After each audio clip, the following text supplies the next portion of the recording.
safe and being seen should be a cyclist's top priority all year round, but especially in the darker winter months. And buying the right set of bike lights is an absolutely essential purchase. However, when it comes to choosing a bike light, there are loads of different options. There are differences in lumens across bike light ranges, and there are also wearable options and ones that can be Bluetooth together. The buying process can really become a little bit confused.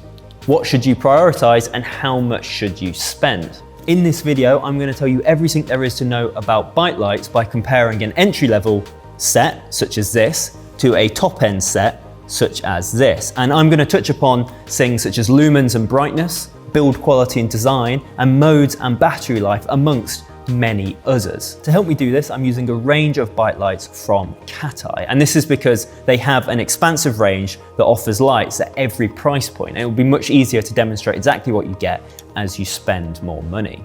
Now, I'm going to primarily focus on the front because that is where things change the most as you spend more cash. And I'm going to be focusing on this, which is the Cat-Eye Volt 80XC as an entry-level option for £19.99, and then I'm going to compare it to this, which is the Cat-Eye Amp 1100, which costs a much more premium £95. I will also talk about rear lights a little bit, and I'm going to be focusing pretty heavily on this, which is the Cat-Eye Omni Free, which costs £12.99, and I'll be comparing it to this, which is the Cat-Eye Rapid X3, which costs £50. So there's a pretty big difference in price there as well.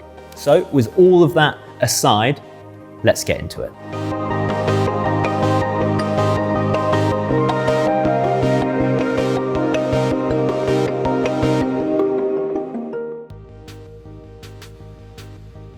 So when we talk about a bike light's brightness, we're typically referring to the amount of lumens it outputs. Now, we typically break down bike lights into two different categories. You'd have a be seen category and a to see by category. Now, the be seen category typically outputs smaller amounts of lumens, and a great example would be this Volt 80XC that outputs, as the name suggests, 80 lumens. We typically consider this suitable for riding in well-lit areas where you want to catch the eye of other road users to keep yourself safe, maybe when you're riding home from the office or riding around town. In comparison, top-end bike lights will typically output much higher levels of lumens. And something like this, the Cat-Eye Amp 1100 outputs, as the name suggests, 1100 lumens, which is easily enough to see with if you're riding in unlit areas such as the countryside. Now, as you might expect, the more money you spend, typically the higher number of lumens you'll get from a bike light.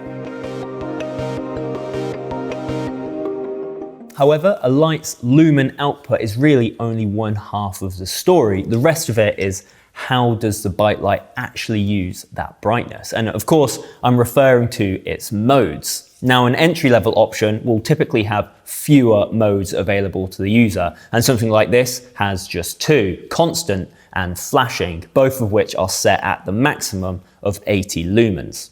Typically, the more you spend, the greater the number of modes you get from a bike light. And something like this Amp 1100 gets 5 different modes, including 3 different levels of constantly on, running from the top level of lumen output all the way down to 400 lumens. As you spend more money, you are also more likely to get sophisticated use modes. Now, something like this has a daytime running mode built into it, which is where it flashes separately on a maximum amount of lumens and then also on a lower amount of lumens. And this is to be used in the daytime when it's bright and you need to draw the attention of other road users. There's also a significant difference between battery life and runtime between an entry-level model and a more expensive model.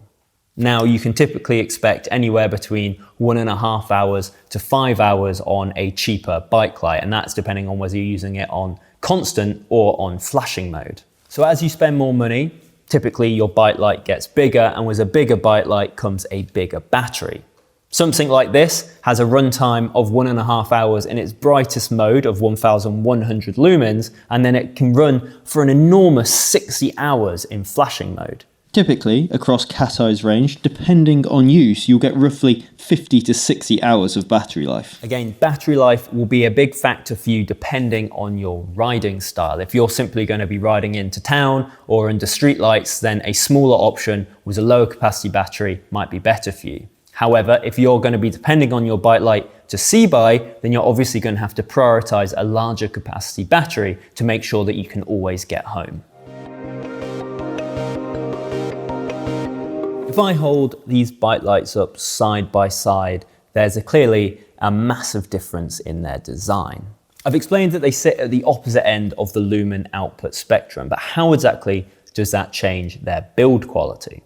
Well, lower lumen light uses a plastic casing and slightly different materials in its build. Higher lumen lights will have aluminium bodies to better dissipate the greater amount of heat that they're generating. However, when you get to top end lights, which are putting out a greater number of lumens, you might be getting two different lamps built into it. Not only does this increase the light size, but it'll also massively increase the amount of heat that the light creates. Now, cat eye have a trade-off between this weight and cooling, and they build the front end of the Amp 1100 in an aluminium casing and the rear end in a polycarbonate casing to help keep the weight down. Typically, if you're looking to spend a lot of money on bike lights, you should be looking for something that offers that different blend of materials, or you'll end up getting a bike light that either gets far too hot when you're using it, or it weighs far too much when you put it on the bars on the front of your bike. One of the main things about build quality that you might want to consider, depending on the type of riding you're doing, is a bike light's weight.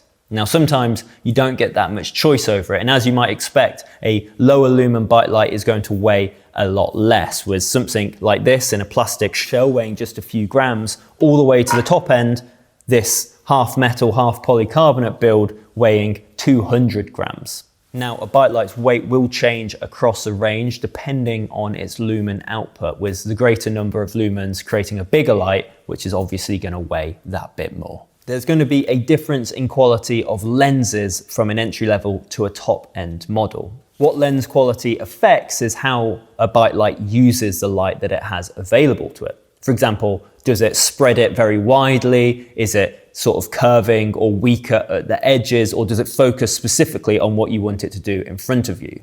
A lower lumen light is more likely to have a less sophisticated lens because it costs less money, but also because it doesn't need to do as much with the light that it's outputting. Whereas a 2C light, or a more expensive light generally, is going to have a more sophisticated lens because you need it to be much more precise in what it's illuminating to you.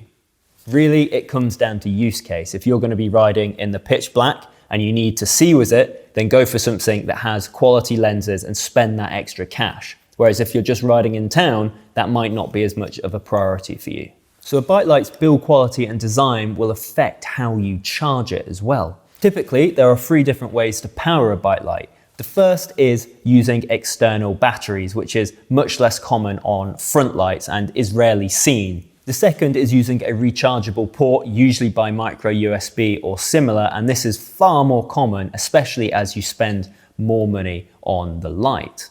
Now, at a lower level, you might get something like this, which is a USB stick stuck on the back of the light. Now, this could be quite useful to commuters who typically use these lights to ride into the office or around town, and they might be sat at their laptop and it's as simple as just plugging it in to the USB port to charge it up. However, most of the differences between build quality and especially the size of the light is going to come down to your use case. If you're just riding around town, then you're much more likely to stop and take a light off, in which case a smaller light might be more suitable for you. Whereas if you're using your light to see by and you're riding in unlit areas such as the countryside, you're probably much less likely to stop and take the bike light off, at which point a larger light is not going to be as much of a hindrance to you.